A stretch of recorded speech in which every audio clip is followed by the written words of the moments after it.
Hello, I'm Gretchen Helfrich, an attorney here at Loevy Loevy.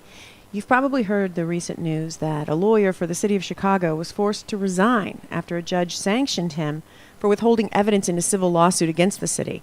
Well, my colleague here at Loevy Loevy, Scott Rauscher, was the attorney for one of the plaintiffs in that lawsuit, and he's here with me today to talk about the suit, the sanctions, and about what happens next in the case. Scott, thanks a lot for talking to me. Thanks for having me. Let me ask you to start by giving some background about what this case was. It involved a police shooting. It involved a police shooting in January of 2011. Two police officers shot and killed our client, Darius Pinex, and they injured his friend, one of his closest friends, Matthew Colyer. Darius was driving Matthew to the bus stop so that Matthew could get home. The police pulled him over for no reason, and then they started shooting. Our client is dead, and Matthew Colyer was hurt, and they filed a lawsuit after all that happened. And what was the issue that gave rise to this rather large controversy regarding the city lawyer's conduct? The short summary is that the city found out about some really key, the city lawyer in particular found out that there was some really key evidence that hadn't been produced that likely still existed within the city. He found this out before the trial, and he didn't say anything. And then in court, when there was argument about the evidence, he continued to not say anything, and the judge, in his opinion that he recently issued granting us a new trial, said that the lawyer intentionally withheld the evidence and misled everyone in the court and the other party, and even his co-counsel, about what was out there. What did the evidence show? The evidence basically showed that the police version of the events was a complete lie. The police had said they pulled over our client because they had heard earlier that night, some hours before they pulled our client over, that his car, or a car that seemed like it was his car that was similar to his car, had been wanted for being involved in a shooting or having a gun in it, and for fleeing and eluding the police. And in discovery in the case, the part where the city hands over documents, they produced a recording of a dispatch that sounded very much like that. The issue with that recording was it was from a different part of the city, a part of the city where the defendants in our case wouldn't have ever heard it. The city of Chicago's dispatch is set up in zones, so certain police officers hear certain zones, and you basically only hear the zone in the area of the city you're working in. The defendants didn't produce any of the relevant recording from the zone they were in. Instead, they relied on the one that they produced and said, well, we heard something that sounded very much like that. Was it true that the recording that they heard was related to this other recording? The recording that they heard was related to the other recording, but the other recording, the one they produced at trial, was a very, very, very short summary of the one that they said that they heard. And the short summary only said that there was a car wanted for fleeing and eluding, and it listed a temporary license plate number. And the license plate number didn't match our client's license plate. And so had they checked any of that information, they would have known this isn't the car. And also, if I understand right, the actual recording that they heard made no mention of anyone in the car being armed. Exactly, and that's probably the most important part of the recording. It said nothing about being armed. It said nothing about a gun. It also didn't have certain other details that the other call had. So, for example, the other call said that the officers should be on the lookout for a dark-colored Oldsmobile Aurora with rims. And at various times throughout the litigation and giving statements outside the litigation, the officers had testified to hearing about a call with rims. Well, the call that they really heard didn't say anything about rims. And so it was pretty clear to us that they were just lying. Someone had given them the details of the other call. Not only that, but they also had no justification for stopping the car and approaching the car with their weapons drawn, which they apparently did. That's right. They had no justification at all to stop the car, and they've admitted that the only reason they pulled over the car was that they said was based on the other recordings. They made all those statements with the idea in their mind that we would never get the real recording, and so they have confirmed there was no traffic violation. They didn't pull him over because they thought someone was drunk in the car or speeding or anything like that. They just pulled him over because they thought he had been involved in some incident involving a shooting or a gun, and now we know that that isn't true. And so not only do they have no reason to come out with their guns out, which they did, and screaming at him, which they did, but they didn't have any reason to pull him over at all. And as a result of discovering this evidence just before the trial, and as I understand it, it was a few days before the trial that the city's attorney learned that this recording did in fact exist. He learned of it on Thursday morning at the latest. So the evidence that we've discovered shows that he learned about it Thursday morning. He learned on February 19th of last year. And we had a conference in court that morning, shortly after he learned about it, where we argued about the existence of the call, and he didn't say anything about it. And then 2 days later, we started the trial. The judge let them introduce details of the calls that they said they heard, the ones that had the details about the gun and the rims and the other things that matched up with their story, based on the idea that the real call didn't exist anymore. And how did the trial come out?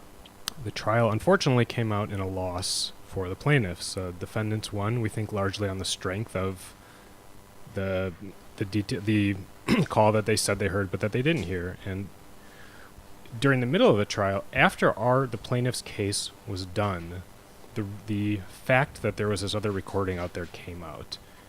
And it was eventually produced to us during the case, but after our case was done, and the judge let us introduce it into evidence. But as the judge pointed out, by that point, it was too late. It was too confusing to the jury, and it was just too much, and so we lost. After we lost, the judge let us do more discovery into figuring out what happened, why the recording wasn't produced, and who knew about it, and when they knew about it. And that resulted in the judge awarding you a new trial. It did. Very recently, the judge awarded a new trial, and as a sanction, he awarded all of the fees that the plaintiff side incurred in preparing for the first trial, trying the first case, and then doing all of the discovery after the trial, including writing all the briefs that led to the judge's opinion. So why do you think the judge let the trial play out in the first place? If he knew that there'd been this misconduct and knew how egregious it was, why let it play out in the first place? I think a couple of reasons. The first reason is just because we had come so far in the trial already. The plaintiff's case was done. There were only a couple more days left to go in the trial, and although we asked for a directed verdict, so we asked the judge to just say you win, from a efficiency standpoint, it did make sense to finish the trial and see what happened. If the plaintiffs would have won, then presumably there wouldn't have been any need for the post-trial discovery, or there would have been a lot less need for it. And that way would have given everyone their day in court, and we let the jury decide. So I think that's why that's why I think he let it go to the jury the first time. Okay, I want to ask you about a second aspect of discovery. Well, actually, a few more aspects of discovery. I've talked about this case to a couple friends who aren't lawyers, and they say, well, don't people withhold evidence all the time? Why wouldn't you withhold evidence? Can you speak to that? I mean, a lot of people think it's a little bit silly that we have a system that relies on somebody saying, oh, here's this completely damaging evidence, I'm just going to hand it to you. Yes, I can speak to that. In civil cases like this one, that's sort of correct, and it makes sense that people think that. Parties have an obligation to ask for discovery. So if nobody ever asks you for documents, you basically only have an obligation to turn over the documents that you might rely on to support your case. But the way that our system works, the parties get to ask each other for documents.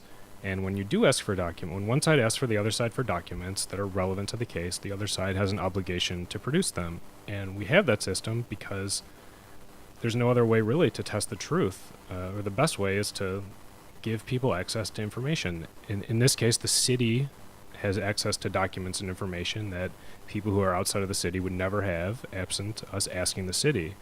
And so our system depends on both the parties asking for the relevant documents and then the other parties making an honest effort to find them.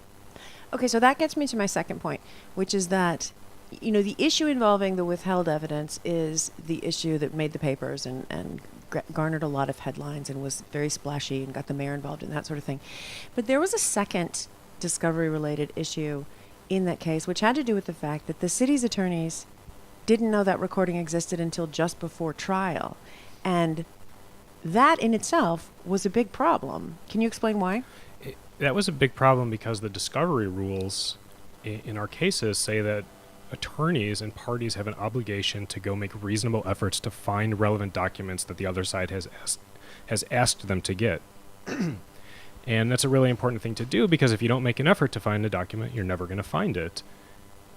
The city, as it turns out, and as reported in the decision, essentially does the same thing in every case, which is it gets document requests and it asks for a central file relating to a case. And the central file is not put together to respond to litigation requests, and so it has very limited information.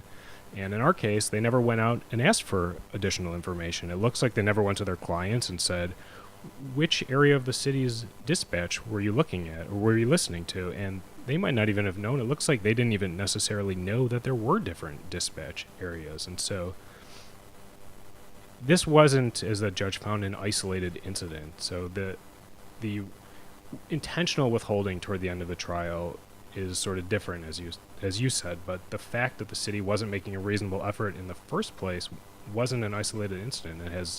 I think it comes up again and again and again in cases, and it makes it almost impossible to litigate a case fairly. Well, so that's what I was wondering. I mean, it's easy to get all up in arms about a particular instance of somebody's very egregious conduct, but essentially you're talking about systematic neglect or just, looking the other way. Like, well, we're not going to try too hard. We're not withholding negative evidence necessarily, but we're just not going to knock ourselves out to find it, to the disadvantage, I would think, of every plaintiff against the city. I think that's right, and even if it's not intentional, and we never suggested that anybody until the way end did anything intentionally wrong, but not doing anything in the first place inevitably leads, in case after case, to people not getting documents that they're supposed to get. And unless you get a case like this where you get extensive discovery into how the city is producing documents, you might never know that you're not getting the documents. So what do you think is going to happen? I mean, how much progress do you think was made from this suit in establishing what the city's discovery practices are, and what are the odds that they're going to change for the better? It's hard to say now because it's so recent, but there has been a lot of attention, at least in the legal world, to the problem about just not doing the right discovery in the first place, as opposed to the problem that got the more press attention, which was the intentional withholding. The city has hired Dan Webb, who's a very, very experienced and well-regarded trial attorney, to conduct a review of the Civil Rights Department's handling of discovery, and I'm certainly hopeful that that's going to lead to changes and at least lead to more openness in what the city is doing to respond to these requests. Do you think the problem goes beyond the Civil Rights Division, or do you know? We know at least that it goes to other divisions that handle police lawsuits. I think there's a torts division that, at least at a time, handled police lawsuits. The law department at various times has reorganized itself. And so to the extent that there were other people doing police lawsuits, we have very good reason to believe that the same issues about not properly responding to discovery exist in those units also. So, Scott, when will the second trial take place? We don't know yet. The city has asked for a settlement conference, and so that is scheduled for mid-April. The judge said he was going to have us in a couple weeks ago, either to set a new trial date or if the parties wanted to talk about settlement negotiations. And so he's going to have us do that first, have the settlement conference before he sets a new trial. In your view, the tape that surfaced right before the trial, how powerful a piece of evidence is it if you could rerun the trial with that piece of evidence and the consequences of it? Because one of the arguments you made was that other evidence would have been excluded because this evidence existed. How does it affect the strength of your case? It makes the case much stronger. When we tried the first case, we were arguing that the defendants never heard any call at all. And they said, of course we heard a call. We heard a call and it said that there was a gun or a shooting, and they got to introduce evidence that said there was a car fleeing the police that had a gun or was involved in a shooting. Well, now that call is out. There's no question that they're not going to be able to introduce that call again. And so when we come to the retrial, they're going to they have already testified under oath that they pulled a car over believing that it had been involved in a shooting or had a gun in it. And we will have conclusive evidence showing that that's not true. All right, Scott. Well, it was your discovery, your team's discovery, and your team's excellent briefing that got this result. So congratulations. Well, thank you. And thanks very much for talking to me. Thank you.